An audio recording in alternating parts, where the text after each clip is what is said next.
Well, as I said, this is very difficult to do in 30 minutes or less. And when Sonya and I first started to design this talk, our list was 6 or 7. No, sorry, 6 or 7 more. Our list was 12 to 13 items. And then we thought, let's not be crazy here. We just have to distill it down to a few things that we sort of cherry-picked about Lynn's legacy. And we decided to focus on the amazing use that Lynn put RCTs to. Oh, I ended with a preposition there, sorry guys.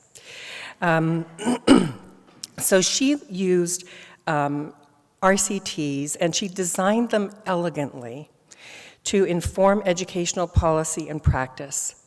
Now everybody says that, right? Work is designed to influence education policy and practice.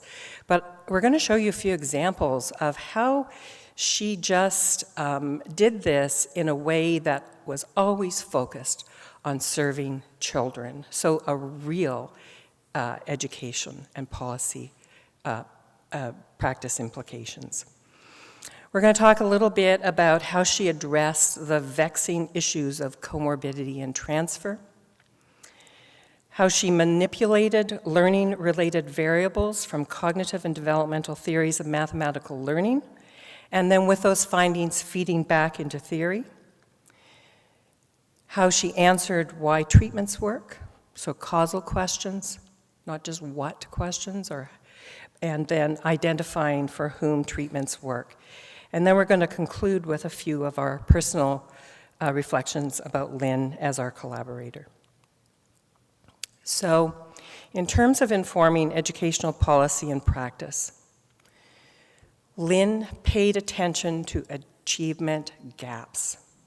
So she was not just content to say, oh, how big is my effect size for this particular treatment compared to similar children receiving the same treatment, not receiving that treatment. No, she wanted to design RCTs to close achievement gaps with children who were not at risk. That was her jam. And that's how she designed her RCTs, is to do that. I'm going to talk about one of these studies. There are several where she took advantage of a multi-cohort RCT embedded in a changing policy environment, and that was the Common Core State Standards for the teaching of mathematics. I want to point out that this work requires the inclusion in your study of children with and without disabilities. Most of us find it difficult to power studies just with kids with or at risk for disabilities. But Lynn often built the testing of typically developing students into her studies. And it allowed her to answer lots of interesting questions about closing achievement gaps. So here is an example from 2013. This is a fractions intervention study. And let me orient you to this graph. So what you see here in the black bars are children who received what Lynn called inclusive fractions instruction. So they got their fractions instruction in the classroom, and these are kids at risk for math disabilities. The white bars are kids who received the intervention, the specialized fractions intervention designed by Lynn and her colleagues. What you see on the y-axis are effect size differences between these children with disabilities and children not at risk. And what I want you to focus on are the calculation scores and the NAEP scores. The calculation scores being a more near transfer task or a more proximal task to what was taught about how to calculate using fractions, and then the NAEP scores, of course, are more far transfer task. And cohort 1, so that's on this far side here, or my closest side, represents the year before CCSS came into being. And what you see is that the children who were receiving the specialized, kids at risk receiving the specialized fractions intervention, were actually outperforming the children, the not at risk children, receiving fractions instruction in their classrooms. And so Lynn would say that she sort of reverse engineered the achievement gap in a way, right? You see a less strong influence on the NAEP scores, but again, compared to those black bars, she is closing achievement gaps there. In year 2, CCSS comes into being, and what you can see is a somewhat different pattern, such that for calculations, there's still no achievement. Now there's no achievement gap with the not at risk children. The kids with disabilities receiving more intensive and higher quality fractions instruction in their regular classrooms are not doing very well. And then the second year of CCSS, you see even larger dips in terms of how the kids with disabilities are doing. The kids who are receiving the specialized intervention are still outperforming the kids who are not. But the picture has changed over time. So in Lynn's own words, stronger learning and markedly smaller post-intervention achievement gaps for specialized fractions intervention arose than for inclusive fractions instruction. Now, this is because something happened to the control group, right? It's not really that, it's that the treatment effects are changing because what's happening over time in the control group is changing. And that was the beauty of some of her work, is that she could pick up things like that. So the achievement gaps grew over the years in both conditions as that Common Core state standards increased the depth and challenge of the fraction curriculum, producing stronger learning in not at-risk classmates. I have to tell you that Lynn's focus in this paper, and you get a sense of it when you read it, is that her focus was not on year 1. Her focus in that paper was on year 3. And so really that paper ends with a call to not rest on our laurels, but to try to design ever better interventions for kids with disabilities to really close achievement gaps. I call comorbidity and transfer vexing issues. They really have implications for our study designs and for our interventions, for how we think about how generalizable our interventions are. And Lynn really was an early adopter of experimental manipulation to try to teach for transfer, both within academic domains, word problem solving to calculation, as well as between academic domains, reading and mathematics. She always anchored any intervention that she was planning to deal with comorbidity on work from longitudinal findings and theoretical work from the developmental and cognitive sciences, looking at the relationships of reading, math, and domain general cognitive skills such as working memory. And Dave Geary is here, one of the authors on this kind of work. So I think the best way to characterize Lynn's work in this area is that she was a realist. So she recognized that although we might like to study kids just with reading disabilities or just with math disabilities, that the actual landscape of disabilities is high in comorbidity. And so she had to design for what was there in about 40% of kids. So that's always, again, in her mind. How can I improve outcomes for kids? So I would say that she treated comorbidity as a feature as opposed to a bug in terms of her intervention studies. And she wasn't afraid. I mean, I don't think Lynn was just not afraid in all of her scientific work, right? But she was really not afraid to work in this messy space, interlapping space of comorbidity, recently testing interventions designed to promote transfer between reading and math, recognizing that kids don't have all the time in the world, and teachers don't have all the time in the world to treat these comorbid conditions, to do reading and math and whatever else. And Paul Serino is going to talk about some comorbidity work, and Daniel Espinas is going to talk about Lynn's most recent work on an intervention that essentially chases that last point. Okay. Like I said, Lynn was not afraid in her science. She was not afraid of multi-armed RCTs. I came to this country to learn how to do RCTs.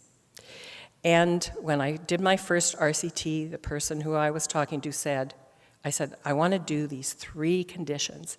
And they said, don't do that. That's not a good idea. I did it anyways, and I have a lot of gray hair because of it. But Lynn has done multi-armed RCTs forever. She could probably do them in her sleep, and that's one of the things that she and I bonded over, is our love for multi-armed RCTs. So she used them effectively to manipulate aspects of instructional design to try to increase the effectiveness of interventions and the durability of learning in children with disabilities. And also, she was able to test possible causal links in some of these designs between developing cognitive skills like working memory and academic skills like math. Okay, so I'm going to talk about a paper that was published by Lynn and Millie Malone, who's here. And it is a fractions instruction intervention again, and it used interleaved instruction.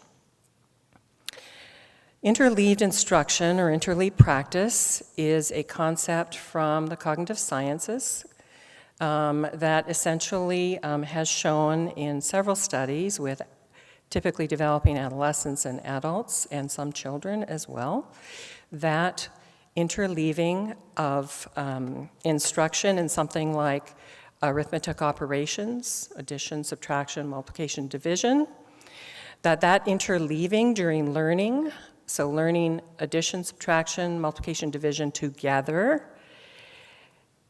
produces it doesn't produce as good effects in the short term, so at immediate post-test, as blocked learning. First I learn addition to some kind of mastery, and then subtraction. I kind of look at the similarities between those, and then I do multiplication and division. So that masked or blocked learning leads to better short-term outcomes, but less durable long-term outcomes. So you might say, well, what's the big deal then if, we sort of know this from the cognitive science literature? Why wouldn't we just do this? Well, I would argue that interleaving could be considered to be contraindicated in kids with disabilities. Why do I say that? It's because in initial learning, interleaving results in initial errors, which we sort of think we don't want errors in math, confusion during learning, and slower learning, and the feelings of slower, like subjective feelings of slower learning in the short term. So think about kids with a history of school failure and all the associated social, emotional, and motivational issues that come along with that. And so there's a good reason we try to build early success into our interventions. In fact, most math textbooks and interventions employ blocked instruction, despite what the cognitive literature says. Okay, so the study I'm going to talk about is something that I wanted to use as an illustration of Lynn's ability to take risks, but they were always smart risks. So she just didn't go out and say, oh, I'm going to take my $1 million or my $3 million from this grant and I'm just going to put in, interleave versus block practice. No. She had already tested the efficacy of the fractions intervention using the typical blocked methods and found really good effect sizes using that method. So then in her next study, she had a multi-armed design, and she compared blocked versus interleaved instruction in 2 of the intervention arms. And then what she found is, compared to business as usual controls, both groups did much better with the specialized intervention than business as usual controls. The interesting thing here is to compare the blocked and interleaved conditions. And what she found is sort of a small, non-significant effect favoring interleaving at immediate post-test, and a larger, significant effect favoring interleaving 1 year post-test, which pretty much follows what you find in the cognitive literature with typically developing individuals. So Lynn showed us that while learning might have felt more difficult than using interleaved instruction, it was more advantageous for learning than typical blocked instruction. And she showed this for kids with math difficulties. Doing so, she replicated findings from studies of typically developing individuals in terms of the durability or the promise for durability of effects for students with math difficulties. And this over a 1 year follow-up.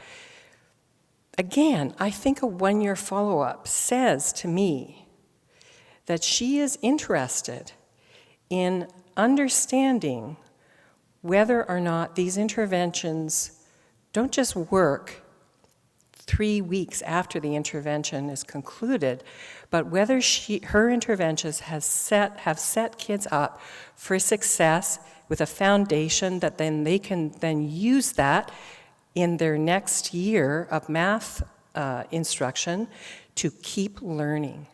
And so she really put her interventions to the test. I think the lesson for us in the learning disabilities community is whether or not we can use findings like this from a fractions intervention study to think about informing the design of interventions across other academic domains within mathematics, as well as within other areas of areas such as reading. It's not that people don't build in interlead practice into their interventions. I think the beauty and the elegance of what Lynn did was she manipulated it. She didn't assume, she manipulated it. Okay, let's look at another example. This is a study where Lynn is considering the relationship between working memory and math word problem solving. And she was always looking for new ways, thinking of new ways to improve achievement gaps. And so she asked, she was an open-minded thinker, right? Excuse me, sorry.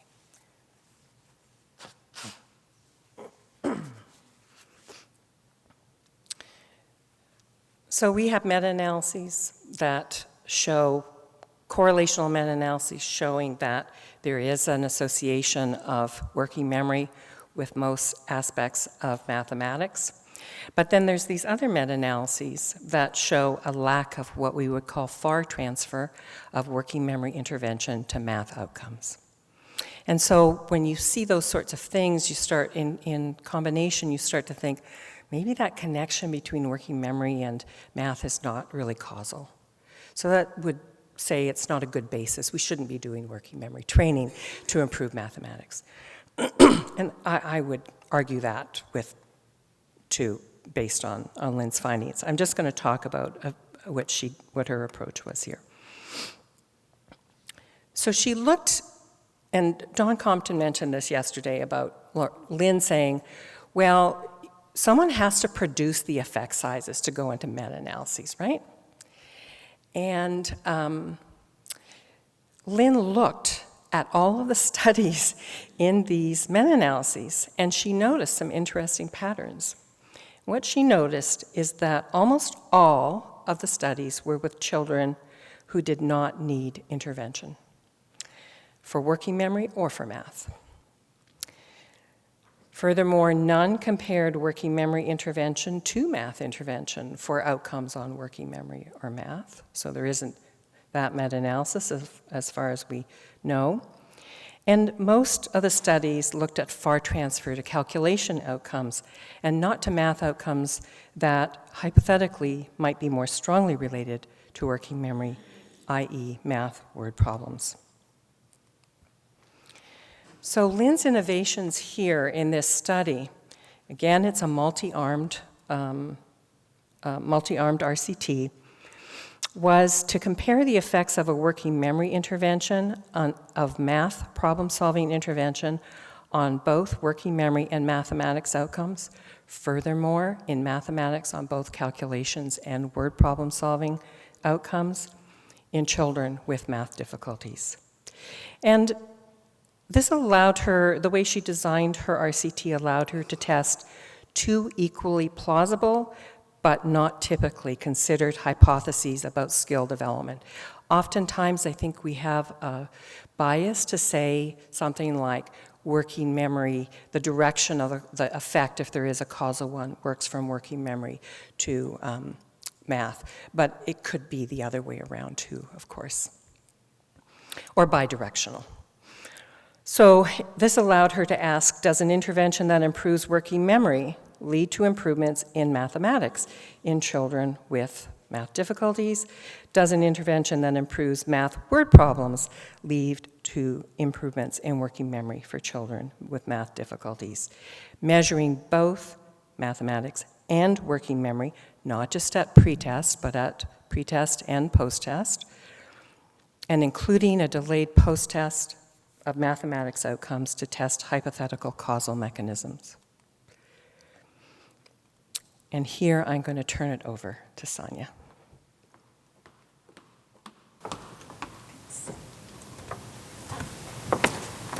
Good morning. Can you hear me? So my name is Sonya Sterba. I'm also a faculty member at Peabody and fortunate to be one of Lynn's collaborators for a number of years.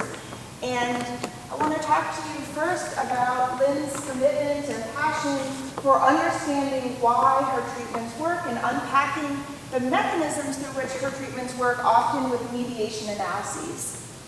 So for instance, before she was designing her current, which is actually ongoing study to investigate how treatment effects may be mediated via bidirectional relations between working memory and math, Lynn would carefully pin down, well, what is the accurate longitudinal model for the nature of bidirectional relationships between math and working memory over time? So prior research had actually provided inconsistent theoretical representation that was lacking in justification for the nature of these bidirectional relationships between working memory and math. Prior papers had conceptualized these bidirectional relationships between working memory and math in one of three ways.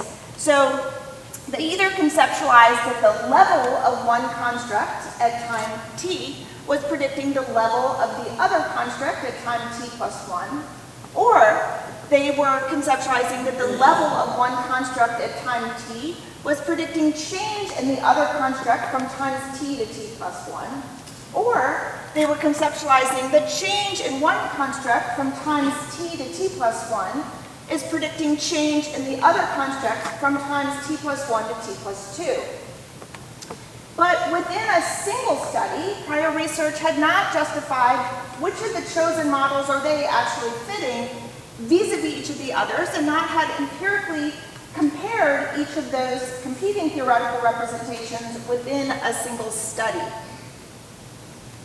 So therefore, using Lynn's 2022 sample, we empirically compared these levels and found that for both working memory and for math, the bidirectional relationships took the form of level predicting level. So then we took that information and specified a level predicting level mediation model in Lynn's current grant. So what you're seeing over here is repeated measures on working memory here, and you're seeing repeated measures on math here. This is 3 tests. These 3 time points are during the course of this intervention study, and these time points are the delayed post-test that's after the study intervention concludes. These are treatment contrasts here. So in the study that Lynn designed, treatment is allowed to have direct effects on working memory and math outcomes during the course of treatment. But Lynn also planned the grant to test whether treatments had effect on these delayed post-test outcomes that were partly mediated through the intermediary scores on the other outcome at earlier time points. So, for instance, the total indirect effect of treatment here on, let's say, math through working memory is what Lynn wanted to test, and that's a sum of 10 of these specific indirect effects, which one was shown here in red, if you can see it, and I'm just highlighting the other of them here that go into computing that total indirect effect that Lynn's after. Another thing I want to talk about is how much Lynn was dedicated to understanding how he can conceptualize for whom treatments work. So wanting to personalize math interventions to best accommodate individual learners. So, for instance, in an in-prep paper, Lynn illustrated how children's baseline working memory, which is over here, moderates the effect of a math intervention, which is on the x-axis, on working memory outcomes, which are on the y-axis here.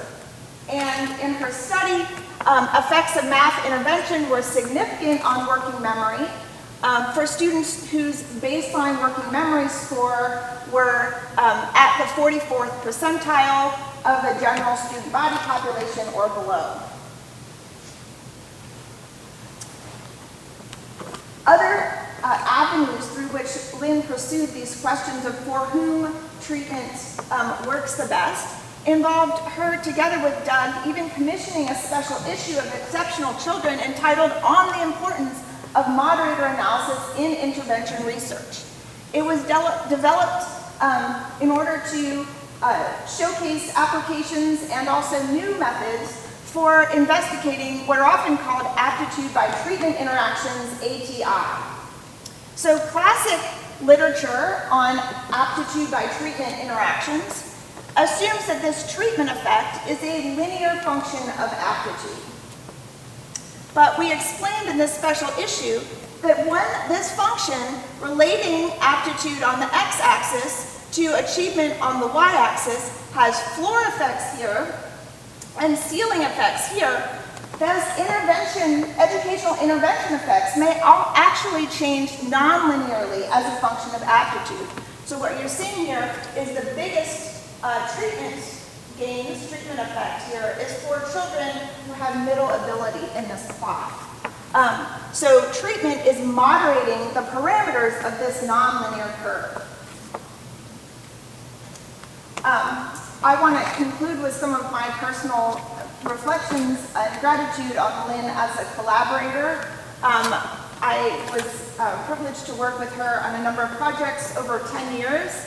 And I've always said to my colleagues that Lynn was a dream collaborator for a methodologist. She had very precise theory that gave rise to specific hypotheses that could be mapped onto statistical models to test those hypotheses.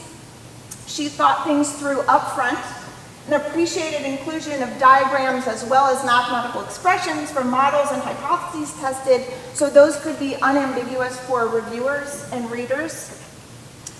She appreciated and exchanged detailed written explanations of pros and cons of different methodological choices, and she would thoughtfully weigh these in light of her overall arching study objectives. She planned ahead well in advance, such that she provided time to carefully reason through her decision-making and optimize framing.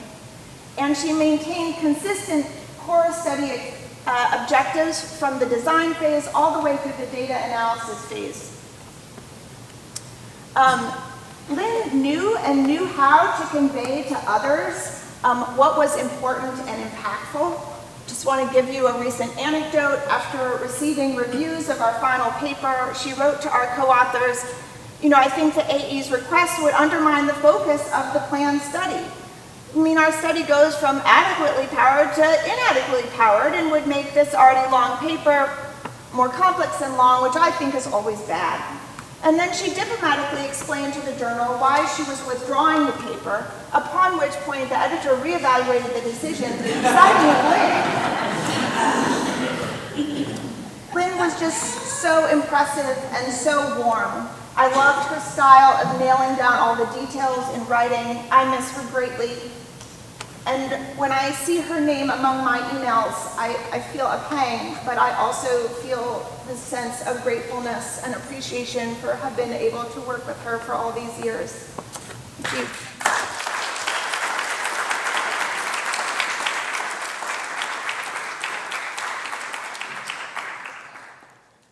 I'm just going to close out with one anecdote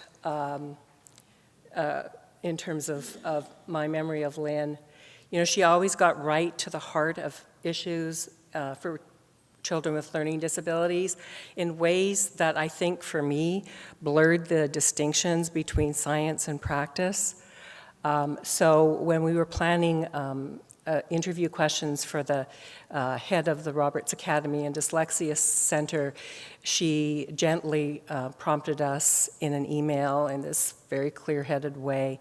She said, and channel her voice, how about adding these questions?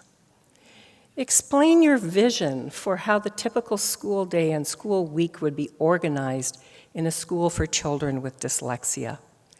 What reading programs, math programs, spelling programs, and these were all separated, but I put them together, are you experienced in using or supervising? How do you view the relative strengths and weaknesses of these programs? What do you think the appropriate role is for supplemental intervention within a school for dyslexia, and how might that be best organized? So she used her precision, both in her work as well as in the application of her work. Lynn and Doug are the reason that I'm at Vanderbilt. She made my work better, as Paul was saying yesterday. She was a sage counselor to me. I miss her. She cheerleaded me all the time, and she was really fun to be around with that quiet but ferociously funny sense of humor. Thank you.